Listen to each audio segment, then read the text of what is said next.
My name is John Smith, and I'm a cold case detective with the Norfolk Police Department. I came into cold case in the summer of 2018. Head of her house? Okay. Cold case is a very slow pace. It's very detailed. It's very methodical because you're going back, sometimes decades. When I was in homicide working active cases back in the mid-2000s, I had a supervisor, and this is around 2007. I had a sergeant at the time. He would come in with one of these accordion files that you see right here. He'd come in the office at 7 p.m. at night, walk in there with a file, and he'd put it on his desk. I got to the point I was like, hey man, I said, what are you working on? He's like, oh, that's the Kathleen Doyle case. And I was like, what's the Kathleen Doyle case? And he's like, it's a Navy wife that was found stabbed and brutally murdered inside of her house on Granby Street back in 1980. I was like, oh cool, sounds like a good case. I was like, good luck, let me know how it turns out. So that was my early remembrance of the Kathleen Doyle case. Other than that, I didn't know anything about it. So when I transitioned into the cold case unit, that was one of the first cases that I started looking at. All right, we're driving to Kathleen Doyle's house, and it's in the 9600 block of Granby Street. She was killed somewhere between 7:30 and midnight on September 9th, and then she wasn't discovered until September the 11th around noon. That's the house right there. I had a pretty good sense from the crime scene and from studying about Kathleen's life that she did not know the offender, and the offender probably did not know her. I knew that it was somebody that had a high level of aggression towards women. So as you come into the bedroom, Kathleen was laying on her back. Her hands were tied behind her back. She had a gag in her mouth. She had been severely beaten, abdominal area, her face, and the bruising had time to rise to the surface. So that means Kathleen was alive for a decent amount of time. She had a electrical cord tied around her neck that was consistent from the contact lens dispenser.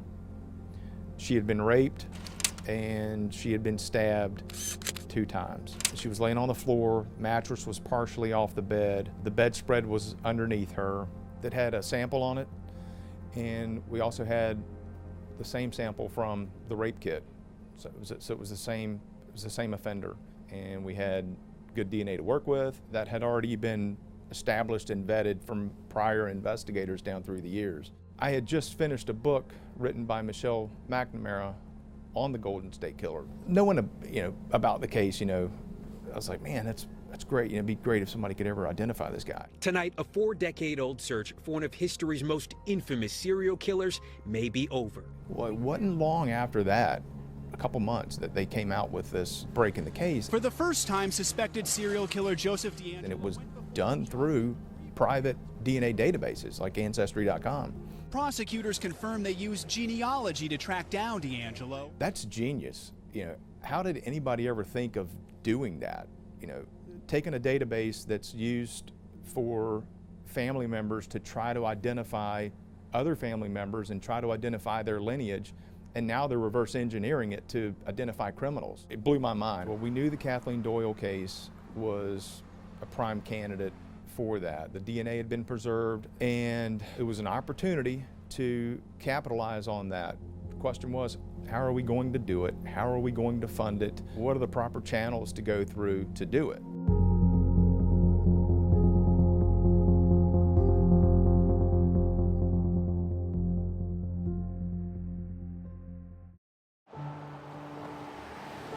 I am Ashley Link. I am the Chief Legal Counsel here, the Chief Operating Officer for Innovative Forensic Investigations here in Emporia, Virginia.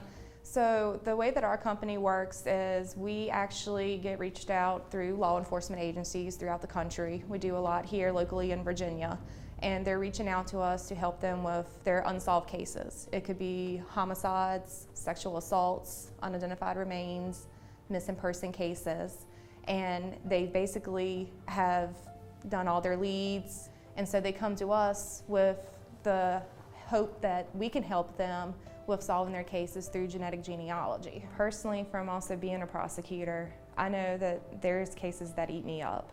And I know when they're coming to us and when they're decades old, they're still detectives even though they're retired. There's cases that bother them. Well, I didn't know what to expect. I wasn't sure if they were going to say, hey, this guy's your suspect, go get him. Or if it was going to be 5, 10, 15, 20, 100 names. I had no clue. I'd never done it. The first thing that we have to do is we actually have to get the agency to send it to a lab. Sometimes that can take a couple months, sometimes it takes a few months. We have to have the sample sent to a lab that can turn it into a SNP profile, because the SNP profile is what we need to put it into the genetic genealogy databases online that allows us to compare DNA profiles to the subject profile that we're getting from the agency. But we have to have that profile first before we can even do anything on our end. It was a gamble because we had to authorize them to use up close to the entire sample of that, and if there was any slightest screw up, we were done. But at that point, it's 39 years had gone by. What do we have to lose? So when we're comparing our sample to DNA profiles, what we're looking at is what's called the shared centimorgans. And the higher the amount of centimorgans a person shares with somebody, the better it is for us. We put it into 2 online databases. The first one is GEDmatch, and the other is Family Tree DNA. Those are the only 2 online profile databases for DNA that we use because those are the only 2 that allow us, through their terms of service, to use it for law enforcement purposes. So the genealogists actually have charts that they'll go off of, and the charts will tell them what the shared centimorgan amount is compared to what it would be in somebody in the family tree. So let's say, for example, a half-sibling could have a shared centimorgan amount of anywhere from 1,100 to 2,400 shared centimorgans with the profile that we've put in. However, a half-first cousin could only be 156 shared centimorgans to 979 shared centimorgans. So the lower the number, we know farther down the family tree. We try to narrow it down as much as possible. We don't want to just say, here's your list, good luck. They're hiring us and seeking our help for a reason. And because of our combined backgrounds, we know we can provide them more information than what just a regular genealogist company can. We would love to be able to just hand over 1 or 2 possible leads to the agency, because that's exactly what it is. We're telling the agencies these are leads. This is not the end result. We want you to take this information to go back and finish your investigation. Here's the report. September of 2018 is when I sent the bedspread off. November of 2019, so you're looking at what, 12, 15 months later? I had a list of 32 names. So kind of my first goal was to let me see who from these 32 names I can put in the Hampton Roads area. I started running them on whitepages.com, yahoo.com, Google, all kinds of stuff. When you Google the name Dennis Lee Bowman, some red flags were raised. And then that's when I was like, I got to look at this guy.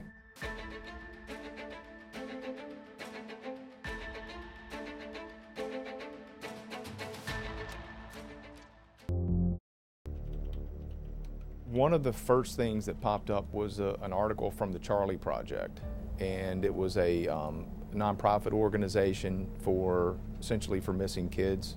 And I saw that his adopted daughter had disappeared in 1989 under mysterious circumstances, and that Dennis was her adopted father, and that he was loosely considered as a suspect in the case, but there was nothing to tie him into her disappearance.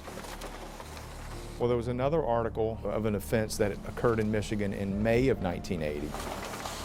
And that involved a girl that was jogging, and she was abducted from a jogging path, attempted rape, and the offender had fired 2 shots at her from a pistol. And Dennis Bowman was identified as the person that was responsible for that and arrested.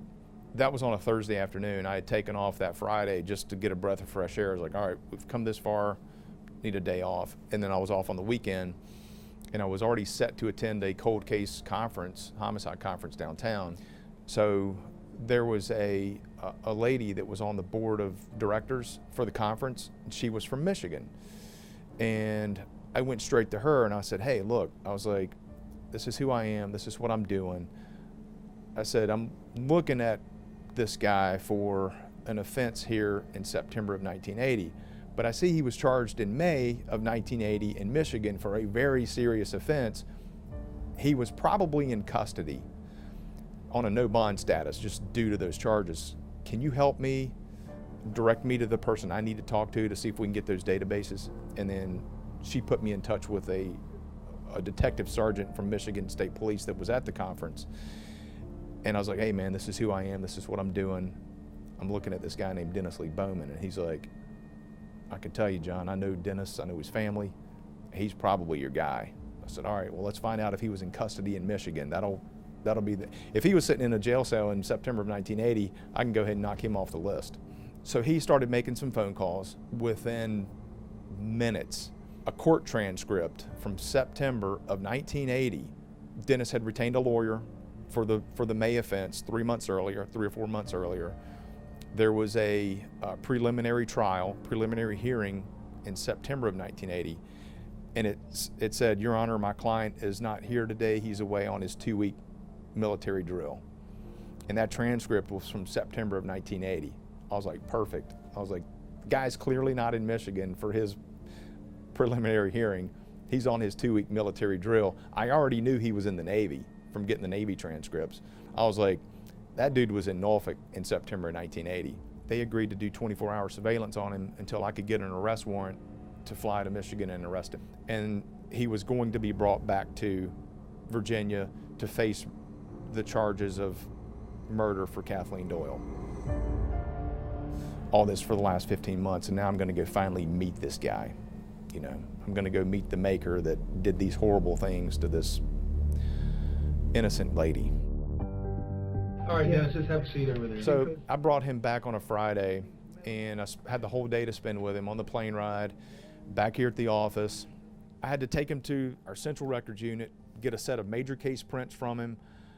I had a search warrant ready for his DNA, and then the rest of the day was just spent talking to him, spending time with him. I adopted the role of, hey, I'm not here to harm you. I'm not here to threaten you. Let me be your friend. Let me be your lifeline. Do you want anything to eat, Dennis? Are you hungry? Yeah, I'm kind of getting there. Okay. Little did I know then, that played a huge role in him ultimately confessing to me about Kathleen and then some other crimes across the U.S. He'd already told me on the plane ride he didn't want to talk about the case, so I let him call his wife. He went out and got me a bottle of water and a banana and a Chick-fil-A sandwich. Yeah, you got me a Starbucks deep roast right now. I'm drinking it. And again, just that familiar face, not threatening. You know, if something pops up over the weekend, you want to have a chit-chat, then you know what to do. Mm-hmm. Okay? I mean, he had the whole weekend before he would go to court Monday, so I knew there was a possibility that he may reach out to me over the weekend and want to talk. And I planted that in his head, and I left that with him before I put him in the holding cell to go back downtown. And the next morning, yeah, he started reaching out to me early hours of the morning, and he said, why don't I just go straight to the source, and I'll tell you everything I remember from that night.